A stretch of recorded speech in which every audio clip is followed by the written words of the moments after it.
Fala pessoal, beleza?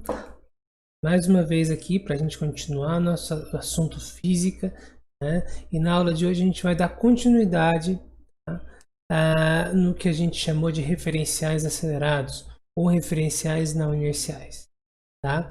Essa é a segunda parte dessa aula. Lembrando que, né, os referenciais não inerciais são aqueles referenciais em que a resultante das forças é diferente de zero, ou seja, são referenciais que estão sob uma aceleração.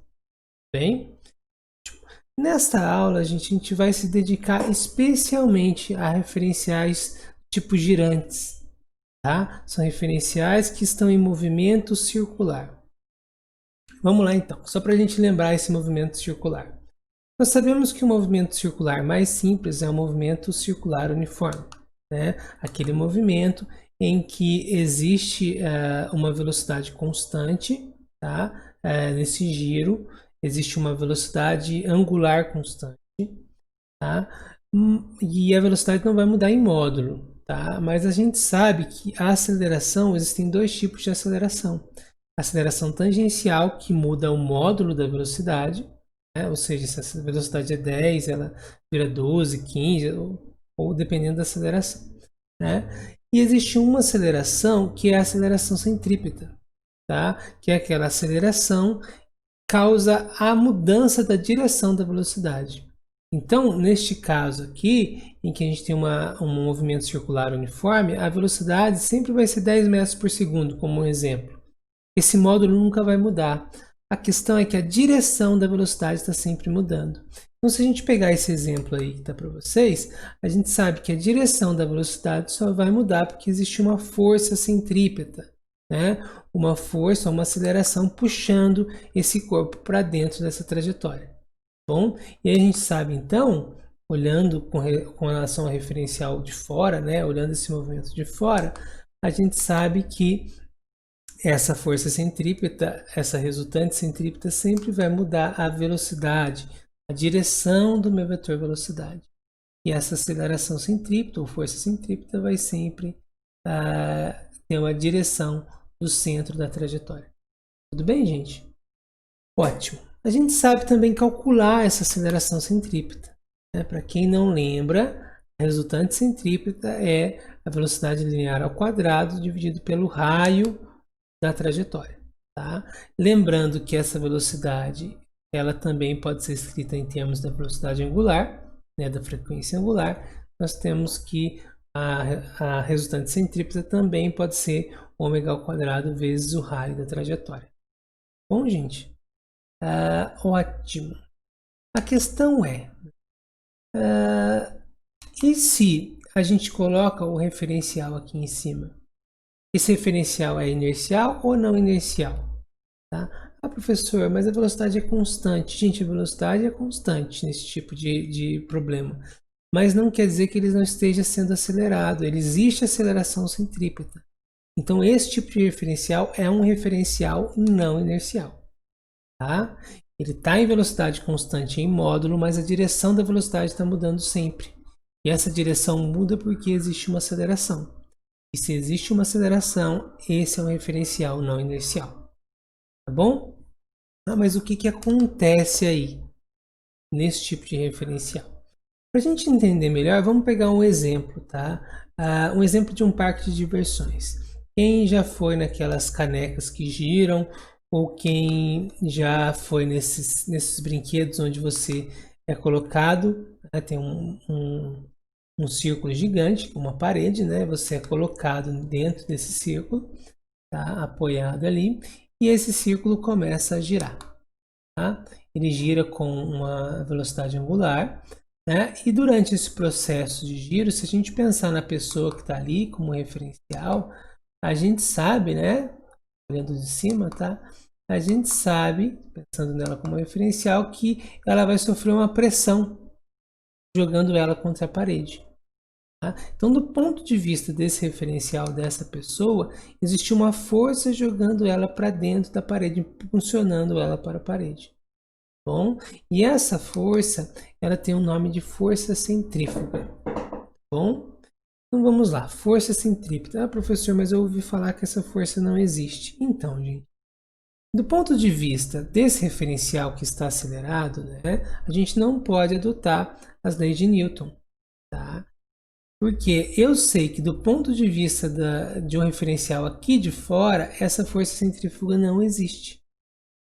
Bom, existe na realidade, né, é a força centrípeta puxando ele para dentro.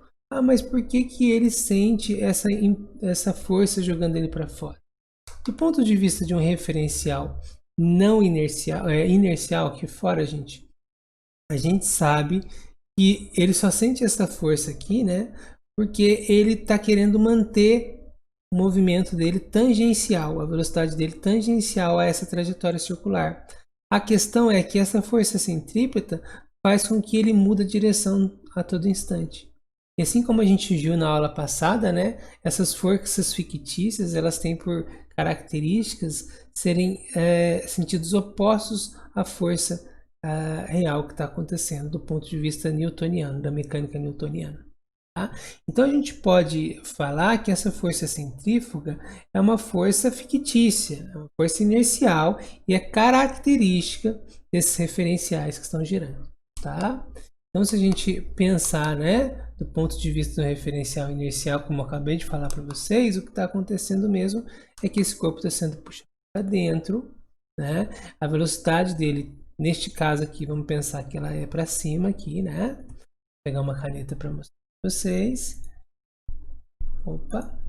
A velocidade desse corpo aqui, ela é tangencial, então ela está para cima, certo? A questão é que quando ele vem para cá, aí essa direção de velocidade vai mudar. Esse tangencial à trajetória, a força centrípeta continua atuando aqui, né?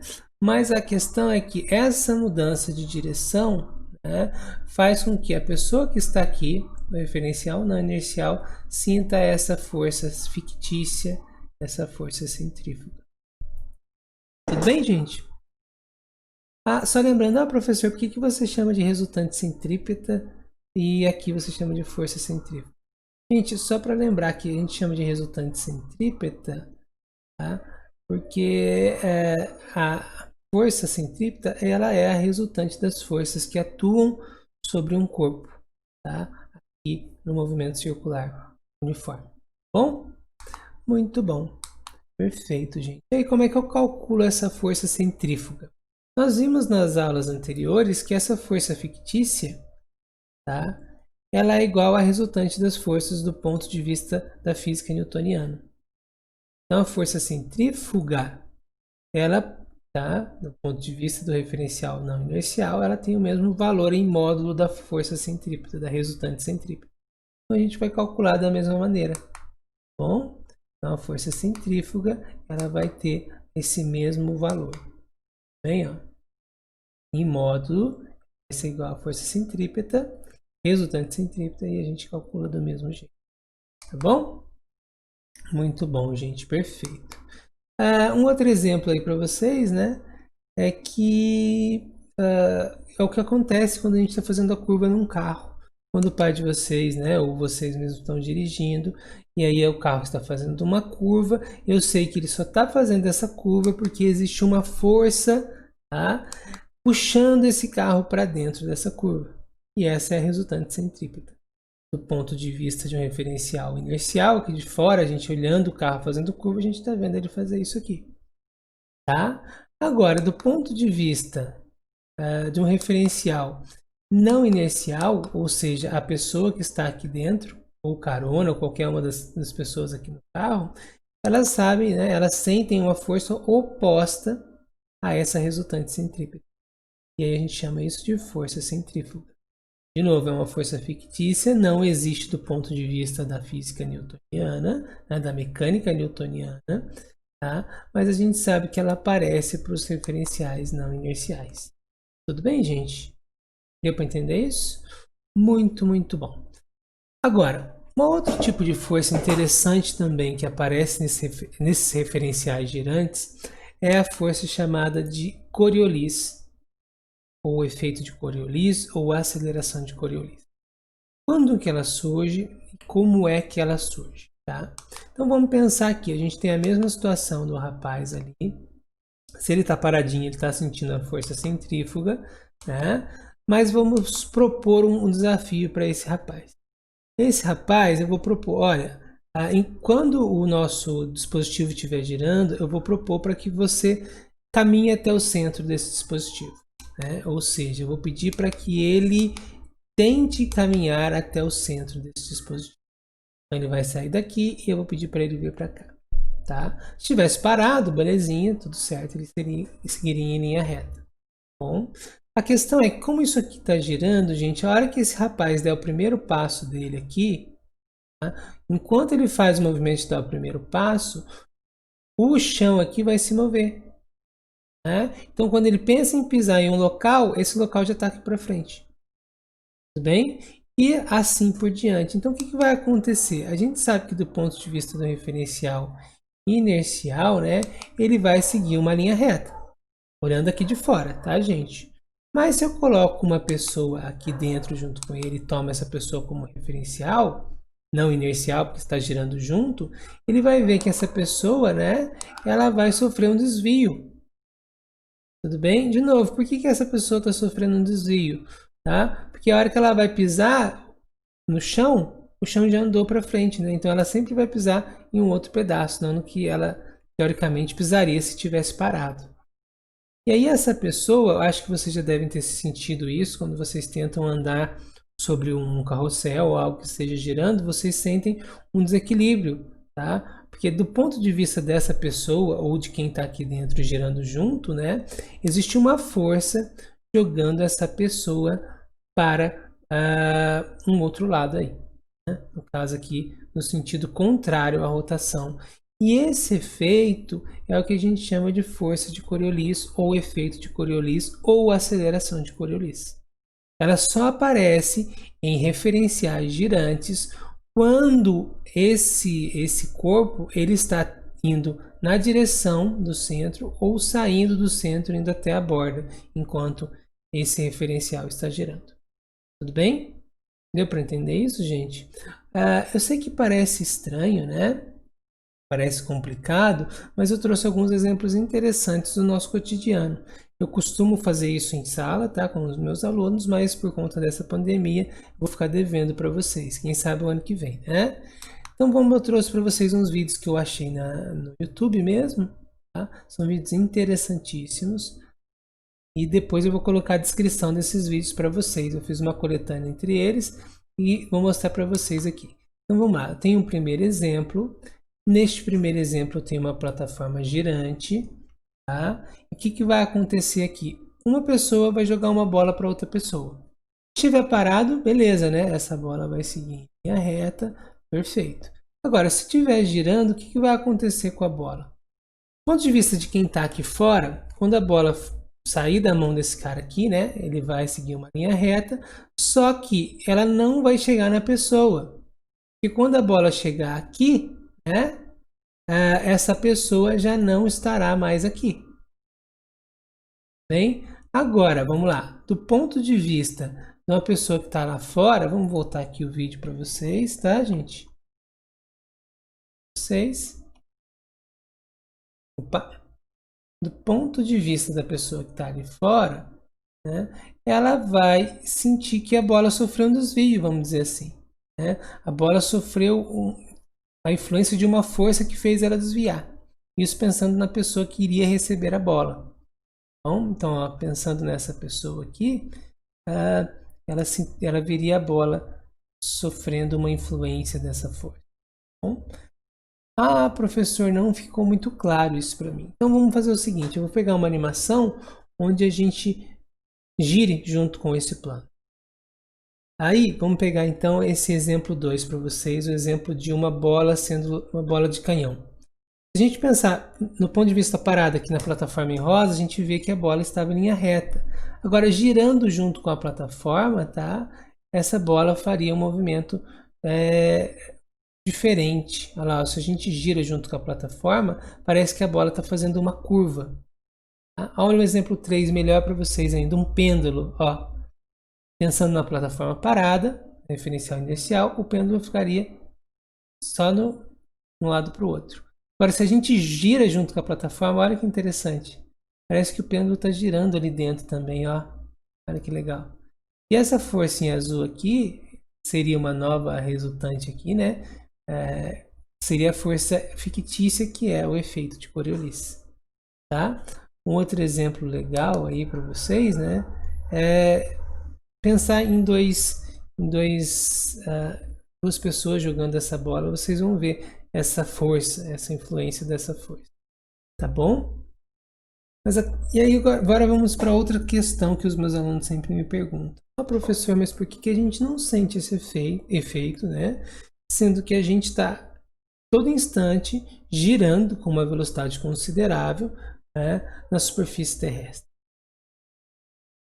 Gente, primeiro que esse efeito, tá, com relação à Terra, ele é um efeito, uma intensidade, essa aceleração tem uma intensidade muito baixa.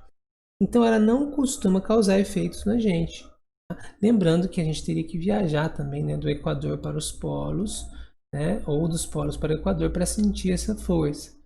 E ela é muito comum, tá? Ela é sempre notada de maneira mais assim, evidente nas massas de ar e nas correntes marítimas, tá? Porque elas vão fluir, né, caminhar do Equador para os polos ou dos polos para o Equador, né?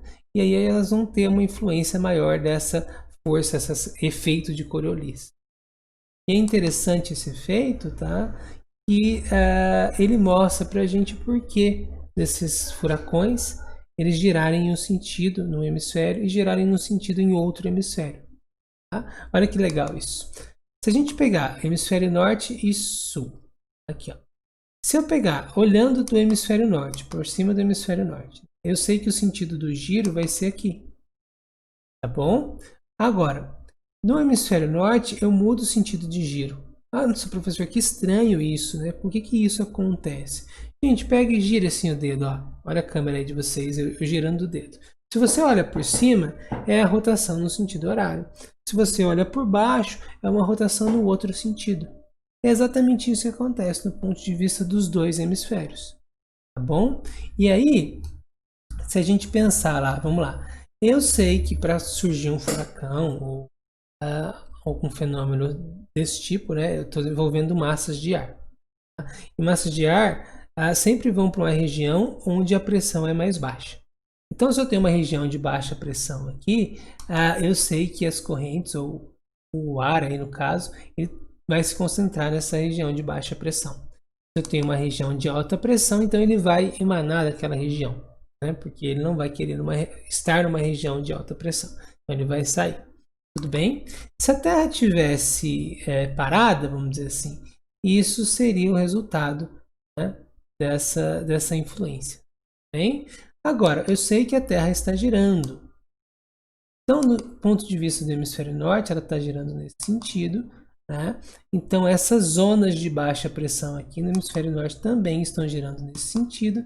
E vai acontecer o seguinte, a hora que essas massas de ar vão chegando nessa zona de baixa pressão, por conta desse movimento circular aí, elas também vão sofrer essa influência. Tá bom? E na hora de sair também dessa zona de alta pressão, elas vão sofrer essa influência. Tá bom? A gente chama esses sentidos aqui de sentido ciclonal e anticiclonal. Tá bom? Por que sentido ciclonal e anticiclonal? Tem a ver com o sentido de rotação. Tá bom, gente? Sentido de rotação do ciclone, vamos dizer assim, do hemisfério. Se está no mesmo sentido, é ciclonal. Se está no sentido oposto, é anticiclonal. Beleza? Já no hemisfério sul eu tenho o contrário, né? Ele roda ao contrário. Então, a tendência aqui vai ser rodar ao contrário também, no sentido contrário, tanto para as zonas de baixa pressão ou saindo das zonas de alta pressão. Beleza, gente? E aí, para finalizar a aula, olha que interessante. Eu tenho aqui a demonstração ou a representação, né? Fotos tiradas de dois furacões. Um no hemisfério sul e o outro no hemisfério norte. O furacão Katrina e aqui o furacão Andrew, certo? Se você reparar, o furacão Katrina no hemisfério sul, ele gira no sentido, como a gente mostrou para vocês ali no slide anterior. Já o furacão Andrew gira em outro sentido. Bem? Beleza, gente? Interessante isso, né? E isso acontece por conta desse efeito de Coriolis. Uma outra pergunta que os meus alunos fazem é com relação àquele experimento que eles costumam fazer, onde eles pegam uma pia, né? Enchem essa pia de água, faz isso no hemisfério norte e no hemisfério sul, e a gente vê o sentido de rotação quando essa água está saindo pelo ralo. No hemisfério sul de um jeito e no hemisfério norte de um jeito. Gente, se a gente tiver um experimento, tá, bem formulado, isso é possível de ser notado. Só que a questão é, a geometria da pia, ela tem muito mais influência, tá, sobre esse efeito de giro do que a própria aceleração de Coriolis, como a gente vê uma aceleração de intensidade relativamente baixa. Bom, então tome cuidado nos vídeos que vocês vão assistir com relação a isso. Tá? Mas é importante saber que esse efeito de Coriolis acontece sim, acontece em tudo aqui na nossa Terra, porque está tudo girando, mas eles são mais evidentes nas massas de ar e nas correntes marítimas. Tudo bem, gente? Então é isso aí. Eu agradeço a atenção de vocês.